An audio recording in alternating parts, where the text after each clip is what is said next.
2 going to the bottom of the 6, you guys really hadn't imposed your will. What do you take from a game like that? You have a great last inning, you kind of put it all together. What's your thoughts on this Well, game? I think, I always talk about these midweek games and how they can just bite you in the tail. So for us to just keep staying in it, I thought their starting pitcher did a good job, and for us to score some runs early, I thought the difference was that when they scored, we answered right back.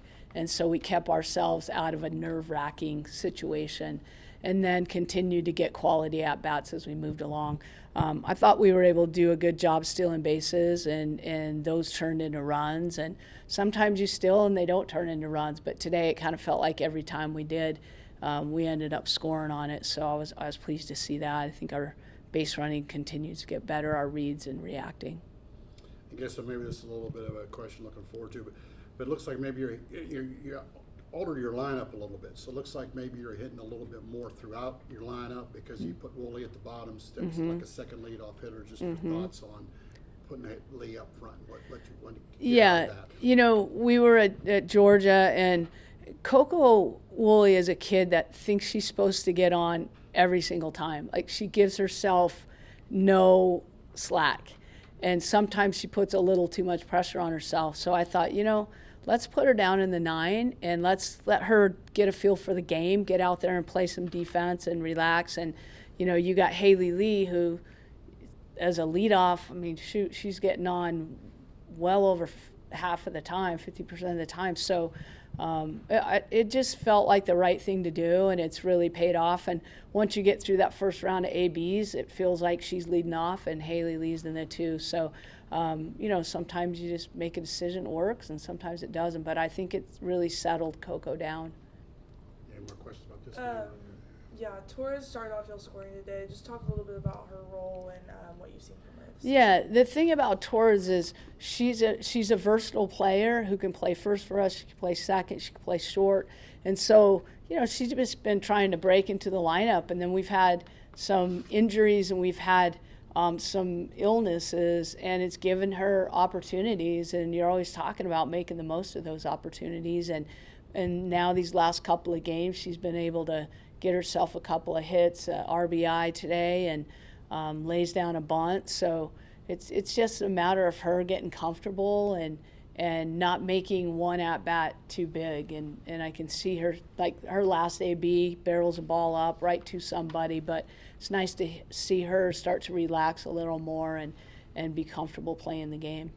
Do you feel your team will be full strength for LSU this weekend? What do you feel about that? I sure hope so. Yeah, I sure hope so.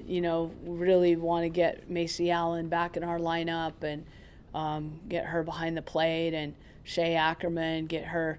The thing with Ackerman, she just helps us in so many ways. She plays a great left field and pitches and can play first base. And so I am proud of our kids that we have absorbed and filled those roles that kids have been out. And so that's been nice to see. But, yeah, we want to be at full strength, and hopefully those kids will be back in.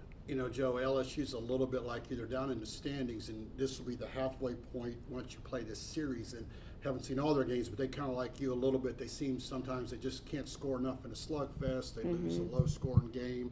So what do you see as the big key for you guys this series against them? Yeah, I think it's going to be a dogfight. I think we have to keep that mentality of foot on the gas, taking advantage of our opportunities when we have them. I think we do a good job of that. I think when a team makes an error or gives an opening, we're pretty good at taking those openings and opportunities. So I think it's going to be one of those stay in it to the bitter end, because I think it's going to be back and forth and high energy. All our players know their players. We recruited their kids. They recruited ours. And they all play travel ball together. So I think it's going to be a heightened situation, and both teams are going to come out fired up.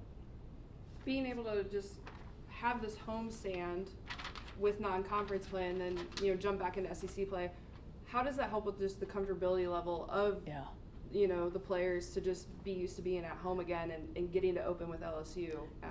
How fortunate for us, being so many kids under the weather, and being able to be home with that, knowing that if you're on the road, maybe they don't travel with us, maybe they're sleeping in a hotel and not getting sleep. And so to be able to be home has been really fortunate. And then as we're coming on the other side of those, to stay home, to not have to get on an airplane, get dehydrated, sleep in a strange hotel. Really fortunate the way this worked out and that we get to be home just a little bit longer.